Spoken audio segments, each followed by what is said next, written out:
どうも、ワンピースの謎を解く仮面 YouTuber、ゆえてなんぼのゆでろんです。ありがとうございます。いいね。チャンネル登録してね。今回は週刊少年ジャンプ2022年13号、ワンピース最新話1041話、小紫を考察していきます。この1041話では、伝説の悪魔の実の正体が見えてきました。一緒に考えていきましょう。よろしくお願いします。まだ読んでいない人やコミック派の人は多いネタバレを含む内容です。さらに最新話の考察の場合は怒涛の語呂合わせ考察が続きますから、苦手な人は今すぐ動画をストップしてください。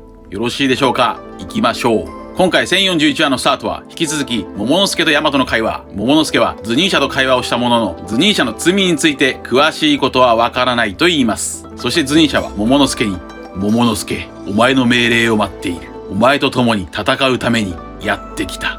と言います。このセリフからわかるのは、戦うためにやってきたと言っているので、ズニーシャと光月家には800年前、敵がいたのでしょう。そしてこちらの動画で、ズニーシャの罪とは、ウソップとのつながりから嘘をついたことだと考えましたから、そこから考えると、ズニーシャは800年前、ジョイボーイや光月家と一緒に敵と戦う約束をしたが、何らかの事情でズニーシャは戦場へ駆けつけることができなかった。つまり約束を破ってしまった、イコール嘘をついた、となるかもしれません。だから800年の時を超えて、今度こそ光月家と一緒に戦うためにワノ国へ来たと。そしてヤマトは桃之助こそが世界を夜明けへ導くものだと言い、それは光月おでんの予想通りだと言います。これが1041話の話数の語呂合わせ一つ目、ジオイ、ジョイボーイでしょう。この語呂合わせはこちらの動画で予告できました。つまりキングがカイドウに期待していたセリフとも合わせると、世界を夜明けへ導くものイコールジョイボーイでいいでしょう。そのジョイボーイこそが光月桃之助と思うかもしれませんが、おそらく違うでしょう。これはロジャーのセリフと似ています。ロジャーはラフテルを見つけるのは自分の息子だと思っていました。いつの時代も親は子供が可愛いのです。これと同じようにおでんは自分の息子桃之助こそが世界を夜明けへ導くと考えていたかもしれません。それは桃之助の次のセリフからもわかります。父は預言者ではないと桃之助は語っています。それに世界を夜明けへ導くものが桃之助だった場合、世界を夜明けへ導くものをルフィだと感じていたペドロの死が無駄になりますから、つまり世界を夜明けへ導くもの、ジョイボーイはルフィでしょう。もちろん桃之助は光月家の跡取りであり、ワノ国を開国できるのは桃之助だけであり、唯一ズニーシャと会話できる重要人物なのは間違いありません。そんなおでんは公開日誌で最も重要なページを自ら破り捨てたと言います。これはおそらくおでんはレイリーと同じ気持ちだったのではないでしょうか。レイリーはシャボンディ諸島でルフィたちに、今の時代を作れるのは今を生きている人間だけだよと言っていました。公開日誌の最後のページが破られていることで、ロジャーやおでんの目的や意図、真意がわからない桃之助。これが1041話の話数の語呂合わせ2つ目、問う真意でしょう。こちらは2週間前、語呂合わせのみ合致できました。おでんの真意をつかめない桃之助は、ワノ国の人々が危険にさらされるなら開国などしとうないと泣きながら純粋な気持ちを語ります。これが1041話の話数の語呂合わせ3つ目、純粋でしょう。4は中国語で数です。桃之助は悩んでいますが、結果的にワノ国は開国するでしょう。しかし確かに開国後はワノ国を守っていく強力な戦力が必要となります。それは殿安の遺言通り、赤鞘九人男の半分がワノ国の守り神になるのでしょうか。そして赤鞘九人男のもう半分が桃之助や大和と共にルフィたちを追うように海へ出るのでしょうか。場面は変わって場内3回、雷蔵 VS 福六十。なんと福六十は焼死して、雷蔵は忍術は関係なくシンプルに痩せ我慢で炎に耐えていたようです。炎に耐える雷蔵は分身であると考えていましたが、この考えは外れました。これはそのままナルトのジライヤ先生の名言、忍者とは忍び耐えるもののことなんだよ、そのままでした。そして雷蔵は忍びにも自由はあって良い自在ぞと言います。自由で良いです。そんな雷蔵のもとへジンベエが駆けつけました。そこでジンベエは炎の鬼ヶ島からなぜ雷蔵が逃げないのか不思議に思うと、雷蔵は準備はできておったのにと言います。準備とは何でしょうか。赤鞘九人男の金右衛門は鬼ヶ島に上陸した時、乗ってきた船を沈めて退路を断っていますから、おそらく赤鞘たちはカイドウと差し違える覚悟、つまり爆弾か何かで自爆する覚悟でいるかもしれません。場面は変わって宝物殿、福六十がいつまで経っても来ないことにオロチがぶち切れていますが、小紫は相変わらず三味線を弾いています。以前も考えた通り、三味線を弾くとは日本のことわざで嘘をつくという意味です。ここで宝物殿の天井が落下、オロチは下敷きになってしまいます。これが1041話の話数の語呂合わせ4つ目、全方位全方位でしょう。全方位、天井の瓦礫で周りが取り囲まれ、動けないオロチはヤマタノオロチになって脱出しようとしますが、なぜか変身ができません。それはなんと、小紫がオロチの体に知らぬ間に回廊石の釘を刺したと言います。これが1041話の話数の語呂合わせ5つ目、0を前につけて落とし入れる。落とし入れるでしょうか。こちらも2週間前、語呂合わせのみ合致できました。この回廊石の釘の伏線は924話のホーキンスとローの戦いで登場していました。不死身のオロチや最強クラスのローを無効化できる回廊石の釘は現状ワンピースでは最強クラスのアイテムでしょう。そして釘は日本では昔から呪いのアイテムです。それは牛の国参りといい、憎い相手に見立てた藁人形を神木に釘で打ち込む日本古来の呪いの一種ですから、釘はオロチに対する日和の復讐心が表現されているでしょう。小紫はここでついに自分の正体が光月日和であることを明かします。そしてオロチが好きな曲月姫はくしくも父光月おでんが愛した曲であると告げると、笑顔になどなれるものかと仮面の下からオロチへの復讐の炎を燃やします。これが1041話の話数の語呂合わせ6つ目、愛おしい。愛おしいでしょう。そしてさらに7つ目は忌まわしい。忌まわしいでしょう。場面は変わって城内地下の伊蔵 VS CP0 の2人。ここで伊蔵は CP0 の1人と同士討ちになりました。これが1041話の話数の語呂合わせ8つ目、同士討ちからの同士討ちでしょうか。ここでやられた長身の CP0 の名前はマハという名前だったようです。そして残されたリーダー格の CP0 の男に連絡が入ります。それは五老星からの直令。直令とは君主から直接発せられる命令のことです。これが1041話の話数の語呂合わせ9つ目、天の C。 天の C でしょうか。 C とは自分勝手な様です。そんな五老星からの直令は今すぐに麦わらのルフィを消せという命令。困惑する CP0 の男、不可能なのは承知の上、それでもやれという上からの命令に歯ぎしりをする中間管理職のサラリーマンのような CP0。ここでおそらく1037話で五老星が覚醒を恐れていた伝説の悪魔の実がルフィのゴムゴムの実である可能性が高まったと言えるでしょう。この1041話の話数の語呂合わせはジョイ。おそらくジョイボーイの再来、ルフィを示すものであり、1041話のタイトル小紫とは紫色のゴムゴムの実も表しているタイトルかもしれません。そしてもしかしたらここまで考えてきたように、それはゴムの人ではなく樹脂の人。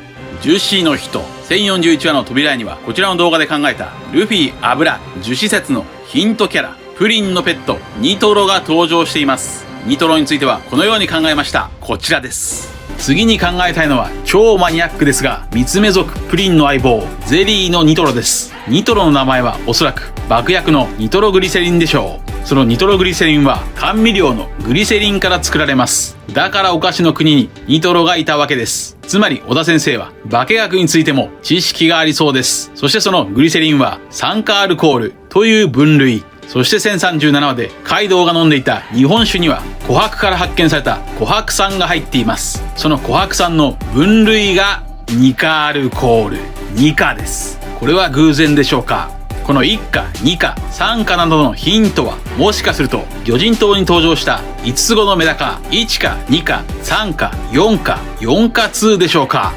ルフィは油、樹脂でありニカニカの実であるという理論についてはここまで4本の動画で考えてきましたが、ここで決定的な伏線を提示しましょう。伝説の悪魔の実について語られたのは1037話ですが、この1037話は例によって37話に対応しています。37話でキャプテンクロはルフィの腕に乗って攻撃しましたが、1037話では逆にルフィがカイドウの腕に乗って攻撃をしています。そしてキャプテンクロは37話でその名前で呼ぶんじゃねえ、この計画はな、キャプテンクロというその名を完全に捨てるための計画なんだと言っていました。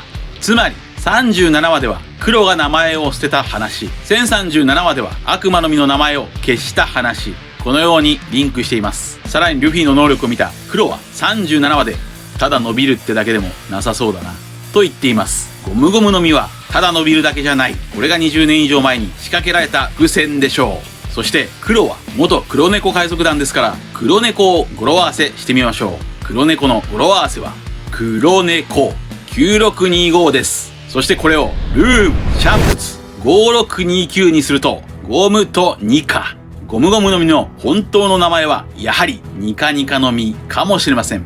ただここで多くの方が疑問に思うのが、伝説の悪魔の実がルフィの能力ならもっと早く五老星はルフィに暗殺命令を出しておけよと思うでしょう。しかしこの答えは一つです。基本的に五老星は無能です。どれほど無能かというと、頂上戦争後に開いた七部会の穴を埋めようと五老星はより影響力のある人材を選出せねばと言っていますが、五老星が真剣に考えて選出した人材はバギーでした。現実の世界と同じように真面目そうな顔をしているからといって頭がいいわけではありません。それはただそういう顔をしてるやつです。覚えておきましょう。またアラバスタの時は海軍が事件をもみ消しているので、五老星までルフィの存在は届いていません。ルフィを認識したのはエニエスロビーの時でしょう。そして一応七部会バーソロミュークマをルフィ抹殺に差し向けていますが、バーソロミュークマはスリラーバークで政府を裏切っています。というわけで現場を知らない五老星は基本的には無能です。脱線しましたが本編の考察に戻りましょう。炎に包まれる鬼ヶ島で各地で脱出を試みる面々。そこでは下に落ちそうなゾロをフランキーが救っています。となると前回考えたゾロがオロチを倒す流れはなさそうです。やはり姿が見えないおでんさんこと伝次郎と日和でオロチを倒すのでしょうか。場面は変わってドーム内110の湯、なんと鬼ヶ島の風呂でナミやオタマ、マルコたちが傷を癒しています。これが1041話の話数の語呂合わせ10個目、受水。受水でしょう。受水とは水の中に入ることです。こちらも2週間前、語呂合わせのみ合致できました。一方ビッグマムを倒したキッドとローは疲れ切ってカイドウに抵抗する気力はないと言います。これが1041話の話数の語呂合わせ11個目、浸水。浸水でしょう。浸水とはクタクタに疲れるという意味です。こちらは2週間前、語呂合わせも内容も的中できました。そして場面は鬼ヶ島屋上、ルフィ VS カイドウ。カイドウはここでビッグマムが敗れたことを悟り、カイドウがまだ15歳の時に出会った若きビッグマムを思い出します。カイドウは現在59歳ですから、これは44年前。ビッグマムはこの時24歳です。カイドウ15歳、ビッグマム24歳の時、ロックス海賊団に加入したようです。どうやらビッグマム曰く、ロックス DG ベックはロックスだけどろくでもない男のようです。ただし光月おでんも金右衛門やロジャーからろくでなしと呼ばれていましたから、 G ベックはもしかしたらおでんに似ているキャラクターかもしれません。そしてビッグマムは999話でカイドウのことを弟のように思っていたと言っていましたから、カイドウもビッグマムを姉のように思っていたのでしょう。そしてもしかしたらカイドウは美女時代のビッグマムに筆下ろしをしてもらい、無口な童貞から豪快なカイドウにしてもらった可能性もあります。ただしカイドウの娘ヤマトの母親はビッグマムではありません。ヤマトは28歳であり、ビッグマムには28歳の息子が3人いますから、ビッグマムがヤマトを産むことは不可能です。脱線しましたが本編に戻りましょう。酒に酔ったカイドウはビッグマムの敗北に泣き上戸になって泣き叫びます。これが1041話の話数の語呂合わせ12個目、泥酔。泥酔でしょう。こちらも2週間前、語呂合わせも内容も的中できました。そんなカイドウにルフィは太陽の神ニカのように燃える髪型のギアホーススネークマンとなり、片栗戦で披露したジェットカルバリンやブラックマンバ、キングコブラの最終形ゴムゴムのヒドラを叩き込みます。そしてルフィはこれが俺の最後のギアホースだと言い、どこから飛んでくるか予測不能の9つのパンチでカイドウを全方位殴り続けます。これも1041話の話数の語呂合わせ全方位です。そしてカイドウをワノ国から追い出してやるというルフィは、おでんが待っていた男、世界を夜明けへ導く者、ジョイボーイであり、そして太陽の神ニカでもあると考えます。片栗戦でルフィがスネークマンを出した時、ルフィはニカッと笑っていました。ここでゴムゴムのヒドラについて考えましょう。ヒドラと聞いて思いつくのはやはりルフィが修行したクジャでしょう。なぜこの1041話でクジャを想起させる技を使ったのか。それはおそらくこの1041話のタイトルが小紫だからです。こちらの動画では小紫こと光月日和とハンコックの明らかな表裏一体を考えました。日和の着物にはクジャクが描かれており、光月日和はクジャク、ハンコックはクジャ、クジャクとクジャ、さらにクジャクは英語でピーコックですから、ハンコックとリンクしています。男を翻弄する絶世の美女、ピーコック日和とハンコック。そしてこれ以外にも鬼ヶ島と尿ヶ島にはつながりがあります。尿ヶ島とはクジャの女帝が統治する国で、ハンコックはその昔迫害されており、尿ヶ島はカームベルトという天然の防御網で守られた国です。一方、鬼ヶ島、ワノ国はヤマタノオロチが統治する国で、オロチもその昔迫害されており、ワノ国は滝という天然の防御網で守られた国です。また、1020話では、ナンバーズで唯一、女性の巨人、クニュンが登場していますが、ここでクニュンは、獅子花蛇の濡れ女と、白蛇の天井下がり、3人で、ロビンに、誘惑のゲームを仕掛けていましたが、聞きませんでした。一方、尿ヶ島では、クジャの女王、ハンコックと、アナコンダのサンダーソニア、キングコブラのマリーゴールドが登場しており、そこでは、ハンコックの誘惑の石化が、ルフィには聞きませんでしたから、鬼ヶ島と尿ヶ島は表裏一体です。これらのことが、ルフィの技、ヒドラにかかっているでしょ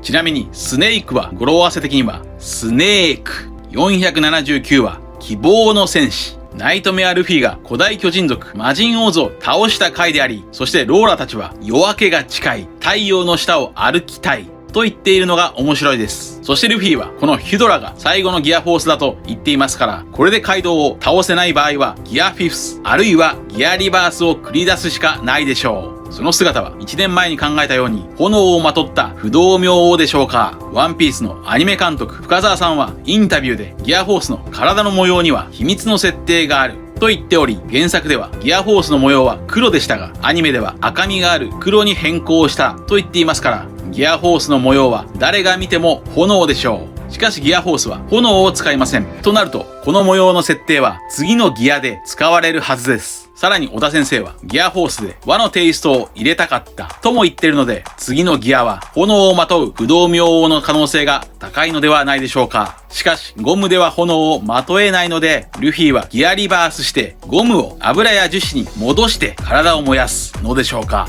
その姿はまるで太陽、世界を夜明けへ導く者、ジョイボーイ。さらにスリラーバークとの表裏一体からカイドウを倒した時、まさに太陽が昇り夜明けが訪れるでしょう。そして夜明けをテーマとしたエピソードがもう一つあります。それがキャプテン黒編です。黒編ではさらに逆に夜明けが訪れた時、黒猫海賊団がやってきました。それは28話三日月。この28話では坂道に油を撒いています。油です。そして次の29話ニカでルフィが登場していますから、これも街道戦につながると考えます。本編の考察は以上です。続いてはいつものように次号1042話の展開を話数の語呂合わせから考えてみましょう。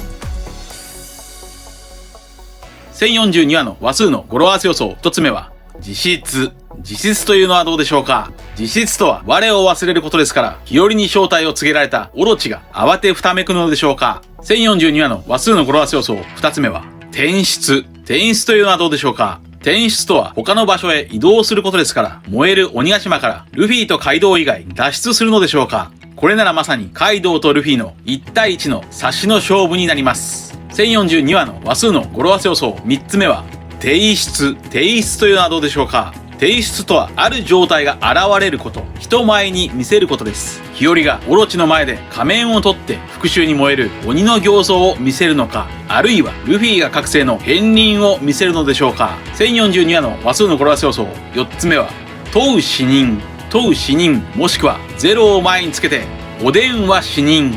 おでんは死人というのはどうでしょうか。日和がオロチに今はなき亡霊光月おでんの無念を突きつける光月家の怨念復讐が表現される回でしょうか。1042話の話数の語呂合わせ予想5つ目は樹脂に。樹脂にというのはどうでしょうか。何度も言うように1042話から1049話の間ならあと8回樹脂やジューシーの語呂合わせが可能です。ただしその中でも本命はその次の1043話樹脂の実。樹脂の実です。しかも原作1043話はアニメで原作の1000話が描かれると思われるアニメの1014話と同じ週に公開されるかもしれません。以上です。皆さんはどう思われましたか。ご意見や考察してほしい謎があればコメント欄までよろしくお願いします。ありがとうございました。チャンネル登録やコメントよろしくお願いします。